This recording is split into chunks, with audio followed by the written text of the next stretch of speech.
नमस्कार साथियों, स्वागत है आप सभी का राहुल इंस्पायर्स इंडिया पर। मैं हूं राहुल सिंह। आज हम बात करने वाले हैं एक अंतर्राष्ट्रीय खबर पर। इतने दिनों से ट्रंप के द्वारा की जा रही मेहनत जो है उस पर पानी फिरने वाला है। फिरने वाला क्या है, फिर चुका है। अपडेट यह है कि पुतिन के घर पर हमला हुआ है। पुतिन के दो घर मेनली बताए जा रहे हैं और जिस घर में पुतिन रहते हैं, नौ मोड़ वाला घर, ये रूस के उत्तरी इलाके में पड़ता है। इस घर पर 91 ड्रोन से हमला किया गया है। पुतिन का कहना है कि ये ड्रोन हमला एक आतंकवादी हमला था और इस हमले का जिम्मेदार यूक्रेन होगा।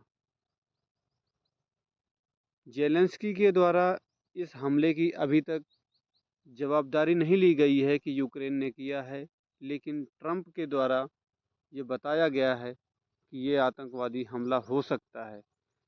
पुतिन के द्वारा तो ये आतंकवादी हमला करार दिया गया है और ये भी कह दिया गया है कि जो 20 सूत्री मांगे थी, जो भी पीस प्लान चल रहा था, 20 सूत्री का पीस प्लान, उस पीस प्लान को आगे बढ़ाना है या यहीं से रद्द कर देना है, अब ये डिसाइड रूस खुद करेगा। अब किसी के कहने से या किसी के नहीं कहने से ये पीस प्लान आगे नहीं बढ़ेगा। नहीं तो ये पीस प्लान काफ़ी आगे बढ़ चुका था। यूक्रेन के राष्ट्रपति जेलेंस्की अभी संडे को, मतलब रविवार के दिन, ट्रंप से भी मुलाकात की और सोमवार के दिन यूक्रेन वापस जा कर के यूक्रेन से ड्रोन के थ्रू, 91 ड्रोन के थ्रू हमला कर दिया गया है पुतिन के घर पर।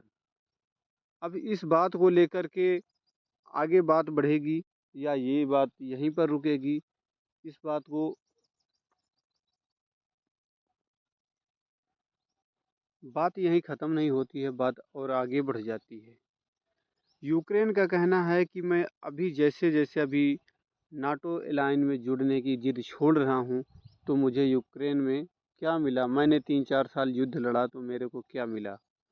इसी चीज़ को लेकर के आपस में दोनों का युद्ध चल रहा है। रसिया कहता है कि मैं जिस इलाके पर चढ़ चुका हूँ, जिस इलाके को मैंने कैप्चर कर लिया है, उस इलाके को मैं नहीं छोड़ सकता हूँ। वो कहता है कि 3-4 साल युद्ध के नाम से हम घास थोड़े छील रहे हैं भाई, हम भी तो कुछ, हमारे भी तो जवान शहीद हुए, हमारा भी इकोनॉमी डाउन हुआ, हमारे भी इक्विपमेंट, वेपन, सभी का लॉस हुआ। इतना नुकसान होने के बाद भी हम पीछे कैसे हट जाएं? हम वो कर नहीं सकते, हमारी भी बेइज्जती हो जाएगी, तो हम ईगो क्लेश हो जाएगा फिर। पीछे रूस पीछे हट नहीं सकता है और जेलेंस्की जिद मानने के लिए तैयार नहीं है। आपको बता दूं कि ट्रंप के प्लान में यह प्लानिंग भी है कि जैसे ही ये शांति वार्ता संपन्न होती है, दोनों के बीच में एग्रीमेंट होता है, एग्रीमेंट के एग्जीक्यूशन के नेक्स्ट मंथ ही इन्हें इलेक्शन कराना पड़ेगा। इलेक्शन यूक्रेन में होगा और जेलेंस्की की सत्ता दांव पर लग सकती है। ऐसे में जेलेंस्की कहीं ना कहीं अपने सत्ता का मोह भी रख रखे हैं कि सत्ता मेरे से कहीं छूट ना जाए। इन्हें डर है कि कहीं पीस प्लान एग्जीक्यूट हो गया तो मेरा चुनाव कराना हो ज़रूरी हो जाएगा। अगर मैं चुनाव करा दूंगा तो हो सकता है मैं चुनाव में हार जाऊं, चुनाव से हार जाऊं तो हो सकता है मेरा पद चला जाएगा, मैं सत्ता से बाहर हो सकता हूं। इस वजह से यूक्रेन नहीं चाहता है कि युद्ध रुके। खैर जो भी है, फिलहाल के लिए जेलेंस्की जिस तरह की बातें कर रहे हैं, उन्हें उनसे लगता नहीं है कि वो रूस के साथ शांति वार्ता के पक्ष में है। फिलहाल चीज़ें बदलने लगी हैं। जैसे दिसंबर 25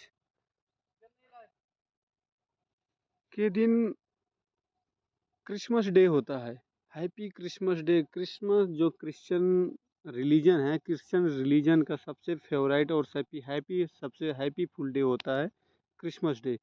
तो उस क्रिसमस डे के अवसर पर यूक्रेन के राष्ट्रपति जेलेंस्की जो कि दुआ मांग रहे हैं भगवान से कि शांति हो, शांति हो।